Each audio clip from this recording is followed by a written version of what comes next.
Hi everyone, welcome to The Bootleg, a live Tennessean show focused on high school football across Middle Tennessee. I'm your host, Tom Krager. He's Michael Murphy. He's the brains. I just make things happen. Michael, welcome to the first installment. A lot of things going on. High school football is finally here in Tennessee. Crept up on us this year, I feel like, but I feel like that every year. This is actually my 5th season in Nashville covering Middle Tennessee high school football, so I'm pretty excited. Well, 6 years ago, there were 3 games in August. This year, we have 3 games in August. I know the third week's August 31st, and that's one day from September. I get that. But talking to a lot of high school football coaches, this is a major storyline for the first month. They don't like playing 3 games in August. I can see why. I mean, I was outside a lot yesterday. It was really hot, and that was around 11 o'clock in the morning. So when they're playing games, it's pretty hot. I don't know what you do about it. I think you and other smarter people have ideas of what you can do. I kind of am just roll with it. It's one of those years. Ron Crawford, the coach at Brentwood, I think he made the best suggestion, and his point was just move everything back a week. This year we would have 2 games in August. Most years we'd only have 1 game in August, and I think most people would be okay with that. I would be okay with that. I think that's, 3 games, even 2 games every other year is probably too much in August. Alabama is pretty much a 1 week behind everyone. I think that would line us up with them better. Maybe we could see some better Alabama-Tennessee matchups. Just think it makes sense to get us out of the heat. Heat is such a big, important thing right now with the heat index policy, and it's just, to me, sometimes I think they're talking out of both sides of their mouths. If we're going to have a heat index policy, why are we not concerned with playing 3 games in the hottest month of the year?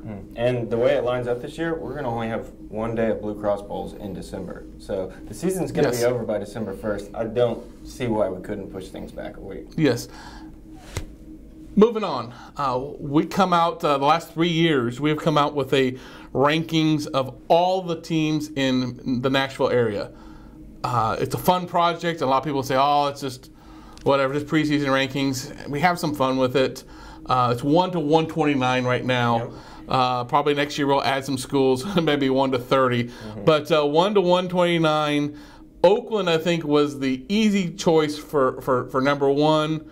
Zion Christian rounds out everything at 129. That wasn't an easy pick. I know we had some discussion there. What do you think about this? And is Oakland the easy number 1 this year? Yeah, I think it was. Obviously, Brentwood Academy's been number 1 the last 2 years. I think Oakland taking the top spot's the biggest story. It wasn't that much of a surprise, though, considering how much Oakland brings back. Brentwood Academy, not saying they're not talented. I think it's going to take a little longer than it has in years past, where they're rolling from week 1. But yeah, I think Oakland's the best team. And we talk about what they've returned, but let's talk about what they've added. Mr. Football finalist in Division II, Single A, and Xavier Myers, or ex-Xavier Myers from Nashville Christian, over 2,000 yards rushing. A South Carolina commitment, Joseph Anderson from Siegel. That's just like 5 minutes down the road.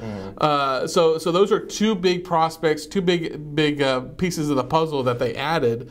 And then we talk about Brentwood Academy at that second spot. They're a different team, I think, this year. They're going to be starting their 3rd starting quarterback in 3 years. And I think, looking what I see in this team from Brentwood Academy, is I think, and Cody White might just prove me wrong, I think they're going to be a lot more run-heavy with Tamario Pleasant. So. Tamario Pleasant and Tahira Noor, let's not forget about that guy. I think they're going to split carries a little bit. I would say definitely early in the season, it's going to be a run-heavy Brentwood Academy team. Like, for instance, Friday against Hillsborough, I bet they run the ball 30, 35 times. Well, I hope so, because we've got a little thing we've started, a fantasy football thing, and I've got Tamario Pleasant. So you'll have to read that on Tennessean.com. We'll talk about that in an upcoming show. Preseason All-Mid-State team you came out with, and a lot of discussion. Saw some banter. You should have had this person. You should have had that person. How easy is it to put this thing together? It was a little tougher than I anticipated, because at the end of the season we do 3 teams. So this was one team. There are so many. There's always a lot more good players before a season, and after a season, you can look back at stats. This is predicting what we think is going to happen. I think quarterback was probably the toughest pick. Yeah, we had 4 or 5. We ultimately went with Bryce Wallace of Giles County, but and what was the deciding point for you? I just think it was his body of work. This is his 3rd year. The first 2 years, throwing, running, he did everything. But there were so many good guys. I mean, I would say 7 to 8 guys on that list. And I think the other thing is, like, people say, well, how do you put that together? It's not a recruiting list. No, we did that. We do that with the Dandy Dozen. But so it's not recruiting. It's a look at what, I guess you got to look at what they did the last year, maybe the previous 2 years, and maybe you kind of forecast a little bit. Yeah, you have to. But this is mainly based on what they've done on the field, which is, I mean, we had 4 Dandy Dozen guys not on our Ole Miss State preseason team. That's Jaden Harrison, Zion Logue, Jackson Hanna, and Jashawn Watkins. Those are all 4 tremendous football players. Didn't have room for them. Well, game of the week. Week 1, game of the week. I think there's a matchup inside this matchup that's going to make this a must-see game. It's being played down in Williamson County. Oakland, our #1 team in the area, goes to Independence, who was in our top 15. I think they're number 12. Yeah, top 15. Really good team there out of Williamson County. So you got a Rutherford County powerhouse and in Williamson powerhouse. They go together, and I think that the matchup to me is the best matchup is outside of the game itself. Is you've got Woody Washington, who's committed to Oklahoma. He's a cornerback. And he's going to go head-to-head against T.J. Sheffield, a wide receiver at Independence. He's committed to Purdue. Of course, we all remember the story this summer. He had committed to Notre Dame around 4th of July. Then he found out that they were not going to accept his offer, so now he's back to Purdue. But I'm thinking you got 2 Dandy Dozen kids, a wide receiver and a cornerback.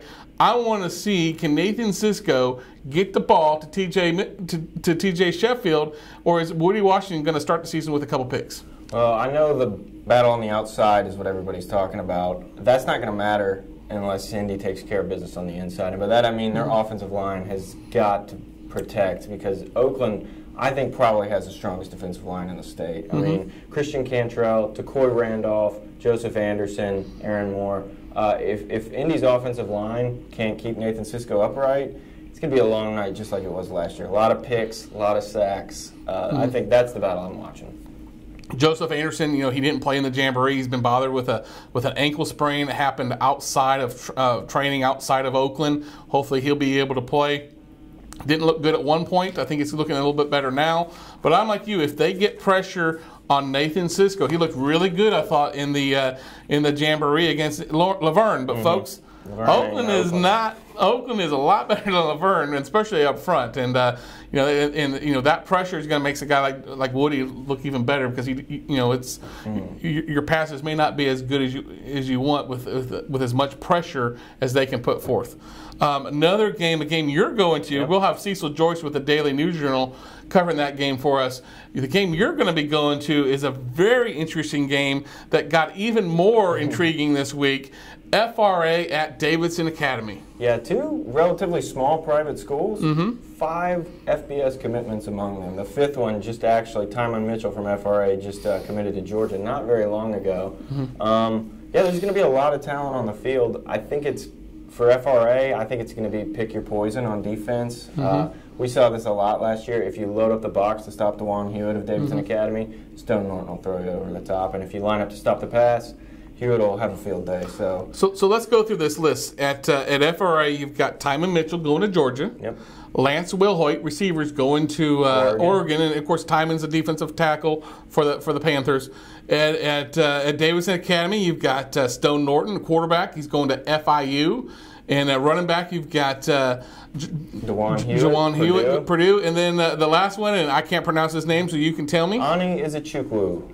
It's his 3rd year. You should know by now. Well, that's why I've got you here. He's going to Mississippi State. So there will be a lot of star power. And if you like to see some of the top players in Middle Tennessee, that's probably the game you want to go to, is go up to Davidson Academy, get you some popcorn, and watch some of the best talent in the Nashville area that's going, they're going nationwide. And they're smaller schools, so a lot of those players are playing both ways. They're rarely going to come off the field. This is going to be a good game.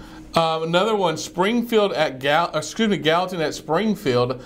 That's a good rivalry game. If you like good old rivalries that have been renewed and keep going on, Gallatin going up to Springfield. Springfield's coming off their 4A runner-up. They've got Dayron Fat Cat Johnson, best nickname in all of Middle Tennessee. He's getting a lot of recruiting offers right now too. So he's going to go somewhere, but he's a dynamic wide receiver. Springfield's now playing at the high school as of last year, so that's a very intriguing matchup. But just looking at old school rivalries. Another not so young rivalry, maybe not as old as that one, down in Williamson County, Franklin at Brentwood. This is actually going to be the 40th meeting Friday. Series dates back to 1982. It's been pretty competitive over the last 10. Brentwood holds a 6-4 advantage. Both teams are kind of, I don't want to say a mystery, but there's some question marks at both teams. I got to think Brentwood probably takes it at home, but I'm not so sure. This one's been so close in recent seasons. What do you think? Brentwood handily. Okay. Ron Crawford.